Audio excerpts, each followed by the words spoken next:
So good morning or good night, depending on where you are, and welcome to another collaboration video of The Shield Doing the Couch. So we're returning with the Is It That Bad album, where we go and we take a look at an album that maybe was controversial or people didn't get it when it come out, and we say if it's that bad. And today I'm joined again by my friends, Tom the Green Man and JC Rock and Metal Reviews. So guys, how are you today? Yeah, good here. Good here. Good. So people, if I'm a little bit slow today in the video, I'm hungover. I had 3 Moscow mules last night, 2 medallas, which is a Puerto Rico beer, and a shot. So bear with me. But yeah, we're here to talk about an album by Iron Maiden, and it's this album, Virtual XI. And this is the second album that they have with Blaze Bayley, and it came out in March of 1998. And it was paired with a video game, Ed Hunter.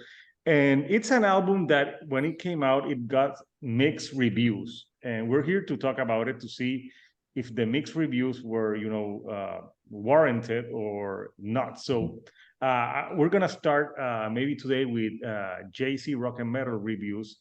So, JC, what were your first impressions of this album when you heard it?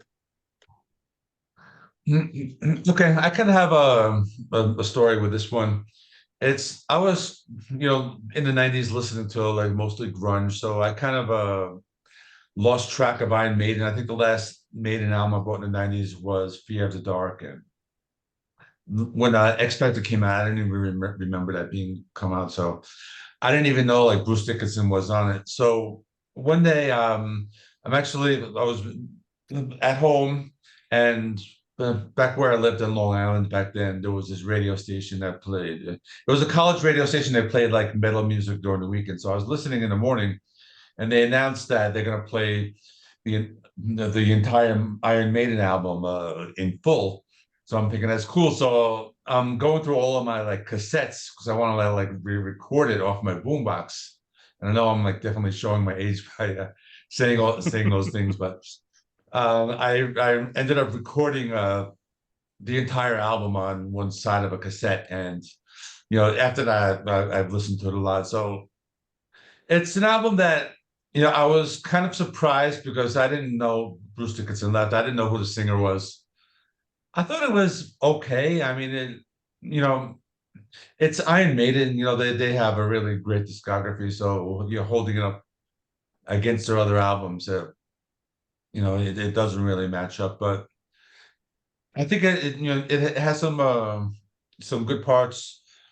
It has some problems, which we'll talk about later. But I thought it was okay. It was one that I went back to a lot because I remember I just like had it like on this like dubbed cassette, and I used to kind of like pop it in every now and then. So I thought it was a decent album. So that's my first memory with this. Yeah. Nice. And for kids that don't know what a boombox is, you need to watch the movie Say Anything, and John Cusack holds one up. For the kids that don't know. So what about you, Tom? What was your your impressions when you heard this album? Yeah, I think actually I first came across this when I came across the song Future Real before I came across the whole album. And that was because at some point in the mid-2000s, I bought the Greatest Hits Iron Maiden album. I think it was called Edward the Great. And on that album was Future Real. And I actually thought, oh, this song sounds really good, but the singer sounds different. Who's the singer? And I didn't really know, obviously, in 1998, when this came out, I was still not really into metal at that point. Sacrilege, I know. But I was still, about 13 years old. So I hadn't quite had my discovery moment with it yet. So got to a bit later. And then I listened to the album in full after Future Real, I think. And obviously came to know how it came about and everything. And as has been mentioned, it was interesting. This was tied to a video game release the following year, I think, Ed Hunter. And I remember seeing that on the shelves in the shops. And this was about the time though I was still buying games just on the PC, and I used to be into strategy stuff at that point in my life. I used to like playing a game called Age of Empires. Going on a bit of a tangent here, but I don't know if you remember the game Age of Empires, either of you, but I used to love that game. I used to geek out on that a lot. But yeah, I used to see Headhunter and think, this looks interesting. I don't know what that's about. It's something to do with Iron Maiden. And then I didn't really know much of Iron Maiden stuff at all. So I never really bought it and found out if the game was actually, you know, any good. Maybe, have either of you played Headhunter? I never played that video game. Yeah. No, I've never either. Yeah. Yeah, me neither. So maybe someone in the comments will say if they have or not, and if it was any good. But yeah, anyway, they'll the say, album like, itself, how dare you? Yeah. The album itself, yeah, I think I kind of agree with JC. It's interesting. I think it's being the second album with Blaze Bayley, was, you know, the X Factor is another album that draws a lot of mixed reviews and divides opinion. I think you'll have mostly people that just don't like Blaze in the band, and then those that you know really love Blaze's stuff. Usually, I think it was an interesting time for Iron Maiden, where they were neither in their classic era nor in their new, much more progressive era. They're sort of in between those periods, and it was kind of a strange time. It feels like Iron Maiden were a little bit indecisive at this point, I think. With where they were going, it felt like it was a bit of a transition time for them with Blaze being new singer. That being said, I do like some of Blaze's solo material, so you know, it's not, I personally don't I like Blaze as a singer, but not with Iron Maiden. Yeah, I think he sings for Iced Earth too, right? If I'm not mistaken. Yeah, I think was it Wolfsbane? I think before. Or I'm mistaken. Well, Wolfsbane was the other band that was his original band. That was his original. Okay, yeah. I don't know if he ever was on Iced Earth. I don't think so, but I'm not sure.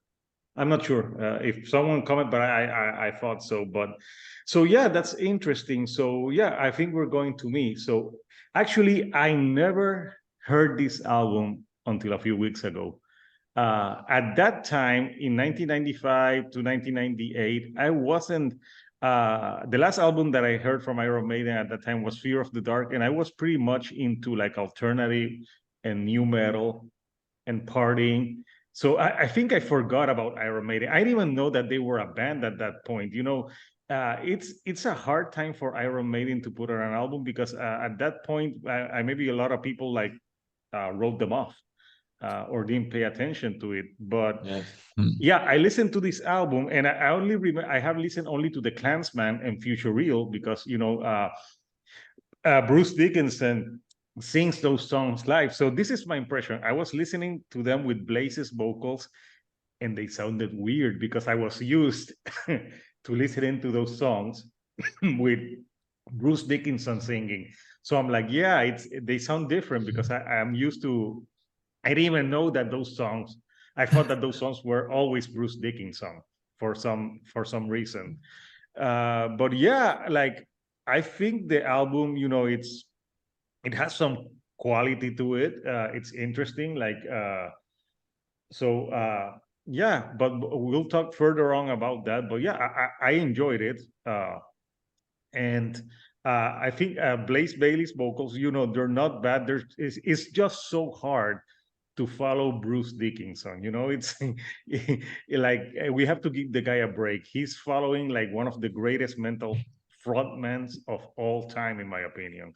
So yeah, those are my thoughts on when I first listened to this album a few weeks ago, and I've listened to it a few times to get ready for this. So following now, we're gonna go ahead to the second round where we're going to pick 3 songs that we think are maybe the least good of this album. So we're gonna start with JC. What are your picks? Okay, I'm gonna pick the one that is the one that everybody doesn't like, and it's called The Angel and the Gambler. It's 9 minutes and 51 seconds long. It's the type of song, and I know they have a single version, which is actually better, but it's not like a Maiden song because it has these very upbeat kind of like keyboard sounding intro, and the chorus, it's super repetitive. actually did a video on this. I think it was like last year or 2 years ago, and they sing the chorus for 22 times in the entire song. So I mean, actually, like went and counted it. So it's it's too repetitive. It's too long, and it's very like it's just too upbeat for an Iron Maiden song. So it's the one song that like a lot of people don't like. And I think the other ones, The Educated Fool, that's one of those Steve Harris songs. That one, I think it just didn't really do anything for me. It's there. It's on the album. It's okay. I'm not saying I hate the song, but I think it's just kind of like a filler track. It's not really something that mention. It's kind of it gets a little boring at times. And the other song is called "Como Estáis, Amigos." That was not another weird song. It's just that it didn't really seem very Iron Maiden like. And I know the the song title it's in Spanish, which is the spelling is for the Spanish words in Spain and Argentina, because I read it's about like the Falkland War or something like that. But another song that it's just okay. Like there's really like nothing special about it. And that's about it. But later when we talk about in closing, there will be some songs that I did think were pretty good. So I'll mention that later. But those are my three. Yeah. Okay. So what about you, Tom? Yeah, so I shared two of the same dislike tracks as JC. So I didn't like The Angel and the Gambler. As you know, JC says the chorus is repeated 21 times, 22 times the chorus is sung. And it's particularly it's towards the end of the song. I think it just starts to really grind you down. Where he keeps singing it over and over again until you just want to kind of tap out. Please stop, please stop. And yeah, that one for me is definitely one of my least. It maybe is easily my least favorite track on the album, actually, as well.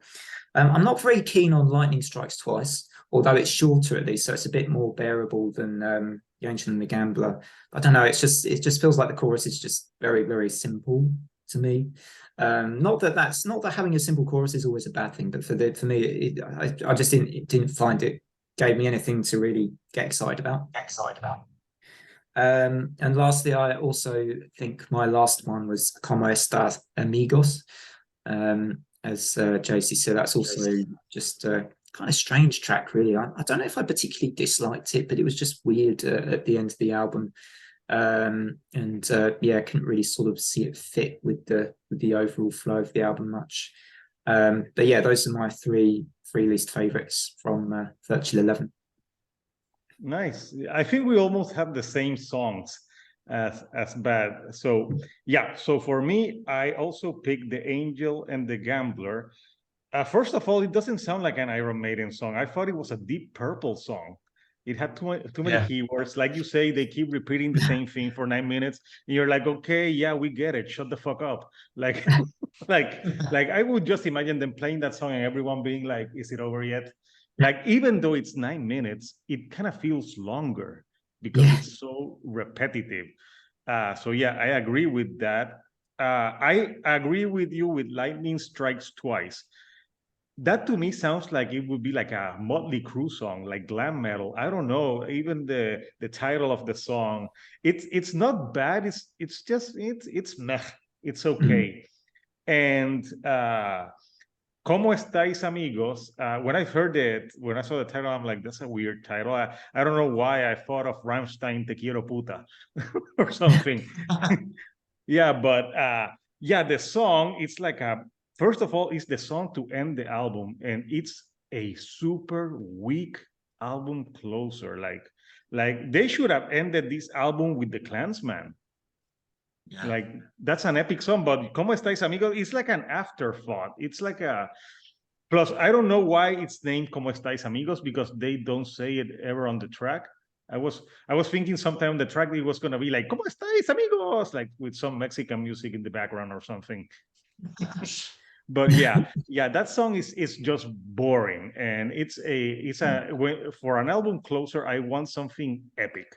So yeah, those were the three tracks that I thought were the weakest. So we're gonna go now to the third and final round, where we're going to rate it, give our final thoughts, give it a thumbs up or a thumbs down, and we'll say, is it that bad? So JC, what are your thoughts?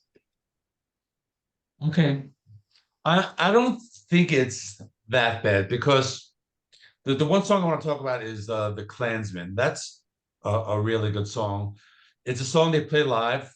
When I saw Iron Maiden back in September, they actually played this with Bruce on vocals. It was during one of the first encore. So it's a song that they kind of hold in high regard. So it's a really good song. So I think that kind of saves the album from just being a total like piece of crap.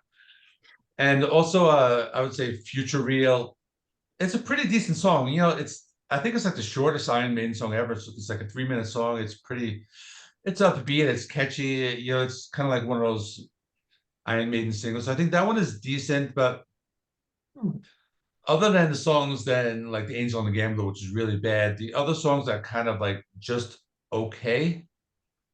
So for me, I'm not gonna give it a thumbs down. I'm gonna be a little different today. I'm gonna just say it's okay, because I wouldn't put it in the same class as we did with Saint Anger, because this is an album that I will go back to it sometimes, because there are a couple songs, even if I skip a couple things, I will go back to the Klansman, and maybe I Don't Look to the Eyes of a Stranger. I thought that was pretty decent as well, but it's not in the same class as Kid Rock or Nickelback and the other ones we talked about on this episode. So No. I'm gonna say I'm gonna give it a thumbs up. I'm gonna say it's good enough. It's okay. Okay. Yeah. So Yeah. what about you, Tom? Yeah, I agree with JC. I don't think it's that bad. I think I do think it's one of Iron Maiden's weaker outputs from from a pretty strong discography. It's sort of as I said earlier, it's just a strange album, really. It's a very mixed bag, and there are a couple of tracks that maybe three, maybe four that I really like, and that saves it for me, because the good tracks are pretty good. I mean, the Future Real guitar soloing is classic Maiden, and if you just listen to that track and then came to this video and watched us, saying all these things about it, you'd think, hang on, was it this album? Because if you based it on just Future Real is a great song. That's a really great track. But it's sort of Angel and the Gambler then sort of kills that off straight away. It kills off the good vibes. Yeah. And Lightning Strikes Twice for me does that a bit again as well. But then the Klansman, good track. I actually really like Don't Look to the Eyes of a Stranger on this one as well. I don't know what it is about that song, because a part of me finds it a bit frustrating. I really love the build up in that track. I think it's really got an amazing build up. They just put subtle little things in as it goes, as he repeats. Now, it's quite repetitive, that song, but it's repetitive in a better way than the other repetitive songs, if that makes sense. I like the way Blaze sings, don't look to the eyes of the stranger. I actually like that bit, even though it repeats itself a lot. There's little enhancements to it to make it better. But it's just when it reaches the climax of that track, it then sort of slightly pauses, and then you get the lead riffs and stuff, and it just feels a little bit like there should have been a big chord at the end of that or something. It kind of slightly misses the mark, and it's a shame, because I thought Don't Look to the Eyes of the Stranger otherwise would be one of my favorite tracks on the album. And then I think The Educated Fool, I don't mind that track. I think it's got quite a good moment in it that I quite like. I just don't like the title of the song. It's just the title's a bit strange. Yeah. But yeah, so for me, it's one I probably would rank pretty low down in their catalogue, but I think what saves it are the good tracks are very, very good. So it's getting a thumbs up from me this time. I wouldn't want to put it in company of that Nickelback album. It doesn't deserve that kind of treatment. Nothing does. I still blame JC for that. So yeah, we're down to me and my final thoughts. So having not heard this album when it came out and just listened to it in 2023, I had only listened to Future Real and The Clansman, which are both awesome songs. To me, it was weird listening to them not being Bruce Dickinson, since I never heard this album when it came out. But you know what? I think Blaze's vocal, they're not bad. Obviously, he's not Bruce. I think the only real stinker in this album is The Angel and the Gambler. That song is just not good. But besides that, the other songs are not terrible. You know, they're okay. There's maybe some mishaps along the way, but I do believe this album was fairly judged. Maybe people were mad that Bruce wasn't in the band and they just wanted to shit on Blaze just because he wasn't Bruce. So I'm giving it a thumbs up too. I actually enjoyed it. Obviously, compared to Iron Maiden classics, it's up there. But like I said, this this isn't Kid Rock, this isn't Nickelback, or I'm not Saint Anger. So this is the first album, and Is It That Bad series that is not certified pure shit. This album was, to me, it's not a bad album, and I think people should give it a chance now that it's some years have passed, because there's some good stuff in it and some hidden gems. Besides that song and Como Estáis Amigos, there's like those are the really two really bad songs, but the other ones they're okay. And Future Real is awesome, and The Clansman to me actually it's a classic Iron Maiden song for me. So yeah, that's it, people. We decided that this album is not that bad, so give it a chance. So if you like the videos that we're putting out, don't forget to subscribe and give us a like. Please subscribe to Tom the Green Man's channel. You've gotten a lot of traction recently, Tom. Yeah, kind of. Yeah, I'm doing a lot of stuff at the moment. Yeah, lots of Yeah, you different did. series. He recently did a top 10 new metal albums, and I forgive you for not putting Deftones on there. But yeah, he has album reviews.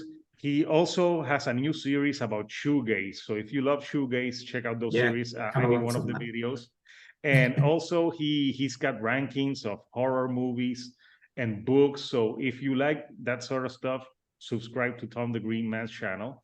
And JC Rock and Metal Reviews, he does reviews, he does rankings, he does classic album reviews. So if you like that sort of stuff, please subscribe to him as well. And if you're watching the video and you haven't subscribed to me, like what are you waiting for? Come on, I'm at 600. Now the goal is to get to 1K. So go ahead, subscribe. And for the next Is It That Bad album, I think we're going to tackle Dream Theater, The Astonishing. So that will come in a few weeks, so keep an eye out for that. So until next time, people, this is Hector, the Shield doing a couch, and I'll see you right here on the couch. Thank you, and good night.